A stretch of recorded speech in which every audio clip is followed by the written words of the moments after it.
नमस्कार, live India news में आपका स्वागत है। मैं हूं हेमंत कुमार और आज हमें दिल्ली में होप चैरिटेबल ट्रस्ट में हमारे साथ हैं डॉक्टर सार्थक बख्शी जी। सर, आपका बहुत बहुत स्वागत है। Thank you. सर, होप ने आज ऑर्गन डोनेशन को लेके प्रोग्राम किया है, क्या कहेंगे? बहुत अच्छा कार्यक्रम करा है कि मैं ऑर्गन डोनेशन के बहुत प्रति हूँ। मैं 3 साल यंग इंडियन में ऑर्गन डोनेशन कमेटी भी हेड करी थी। तो ऑर्गन डोनेशन इंडिया में बहुत ही पिछड़ा हुआ टॉपिक है कि लोगों को पता ही नहीं है। बहुत सिंपल एक सबसे महत्वपूर्ण बात बताऊंगा कि एक ऑर्गन डोनर 50 से 75 जानें बचा सकता है।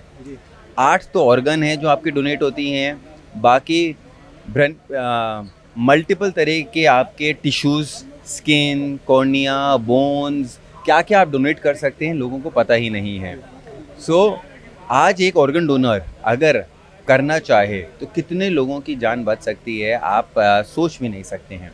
इंडिया में बहुत सारे मिसकंसेप्शन हैं कि भाई ऑर्गन डोनेट करेंगे तो अगले जन्म में, अगर मैंने आज आंखें डोनेट कर दी तो अगले जन्म में मैं अंधा पैदा हो जाऊंगा, किडनी डोनेट कर दी तो बिना किडनी के पैदा होऊंगा, या अंतिम कार्यक्रम के समय बॉडी कैसी दिखाई देगी, बहुत चीर फाड़ हो रखा होगा या आँख कुछ निकल रखा होगा। तो ये सारी चीज़ों का जो मिसकंसेप्शन है ना, वो हटाना है। और स्पेसिफिकली सबसे बड़ा चीज़ है इंडिया के अंदर कि ऑप्ट इन सिस्टम है कि मैं एक ऑर्गन डोनर बनना चाहूँ और जब मैंने हाँ भी कर दिया हो तो मेरे मौत के बाद क्या पता मेरी फैमिली मना कर दे। तो ये चीज़ें विदेश में कुछ कंट्रीज़ हैं, स्पेन, नेदरलैंड्स, जहाँ पर आप ऑप्ट आउट हो। आज आप पैदा हुए हो तो आप एक ऑर्गन डोनर हो ही हो, आपको ऑप्ट आउट करना पड़ेगा रादर देन इंडिया में जैसे ऑप्ट इन करना पड़ता है। तो ये बहुत सारी चीज़ें हैं कि इंडिया में ऑर्गन डोनेशन अभी क्यों नहीं बढ़ पा रहा है। मेडिकल सिस्टम को भी इवॉल्व होना है। बहुत मौतें ऐसी होती हैं जो ऑर्गन डोनेशन हो सकती हैं बट उनको पता ही नहीं होता कि भाई हाँ, ये ऑर्गन डोनर के लायक है।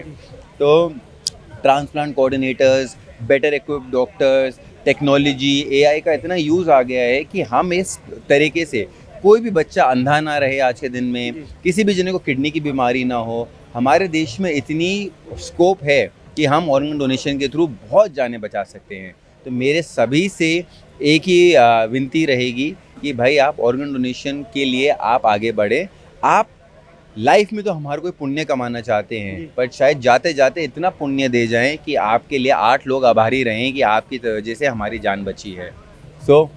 हम यही चाहते हैं कि लाइफ में जाते जाते आप इतना पुण्य करके जाएं कि 8 लोग आपके जाने के बाद भी आपको लोग याद रखें कि ये था, इनकी वजह से मेरी जान आज चल रही है। अच्छा, जनता को क्या संदेश देंगे? मैं जनता को यही संदेश दूंगा कि ऑर्गन डोनेशन जो है वो एक बहुत ही नॉर्मल प्रोसेस है। आप ये मत सोचिए कि आज आपकी मौत के बाद आपका कोई काम नहीं है। आपकी मौत के बाद इवन अगर आपको डिज़ीज़ है, कोई आपको हाइपरटेंशन है, डायबिटीज़ है, कोलेस्ट्रॉल है, कोई सी भी तरह की बीमारी हो, उसके बाद भी आप अपनी ऑर्गन डोनेट कर सकते हैं। शायद अपनी आँखें हों, चाहे आपका स्किन हो, चाहे बॉडी टिश्यू हो, चाहे हड्डियाँ हो, चाहे किडनी हो, लिवर हो, बहुत सारी चीज़ें हैं। तो ऐसी चीज़ कि भाई अगर किसी के जाते जाते आपका काम आ जाए तो आप प्लीज़ उसको प्रोसेस को एक नॉर्मल देखिए। ये कन्वर्सेशन जो मैं आपसे कर रहा हूँ, मैं चाहता हूँ ये आप खाने पे बैठे हो अपने माँ बाप के साथ, अपने दोस्तों के साथ, इस कन्वर्सेशन को ऐसा नॉर्मल बनाया जाए कि हाँ, हम लोग ऑर्गन डोनेट कर सकते हैं। तो let's make this a dinner table conversation. मैं बस यही कहना चाहूँगा। अच्छा, चलते चलते होप चैरिटेबल ट्रस्ट को आप क्या कहेंगे? बहुत अच्छा काम कर रही हैं डॉक्टर मंगला कि ये सिर्फ चैरिटी इस चीज़ में नहीं बट चैरिटी को इस चीज़ में भी बढ़ा रही हैं कि भाई ऑर्गन डोनेशन की अवेयरनेस कर रही हैं, मल्टीपल और टॉपिक्स में अवेयरनेस करवा रहे हैं। डॉक्टर मंगला के लिए मैं कहूँगा कि इतना ही अच्छा काम वो आगे बढ़ाते रहें, करते रहें और उनके लिए डॉक्टर मंगला यही काम और अच्छी तरह से आगे बढ़ाते रहें क्योंकि उनकी एफर्ट्स और उनके हार्डवर्क के कारण, उनके परिश्रम के कारण ही हम ये जागरूकता लेके आ पाएंगे अन्य टॉपिक्स के लिए। सर, बहुत बहुत धन्यवाद आपका। Thank you very much. देश विदेश की ताज़ा तरीन खबरों से अपडेट रहने के लिए आप हमारे चैनल को ज़रूर सब्सक्राइब करें और साथ ही बेल आइकन को भी ज़रूर दबाएं ताकि सभी खबरों से आप और आपके जानने वाले रह सके अपडेट।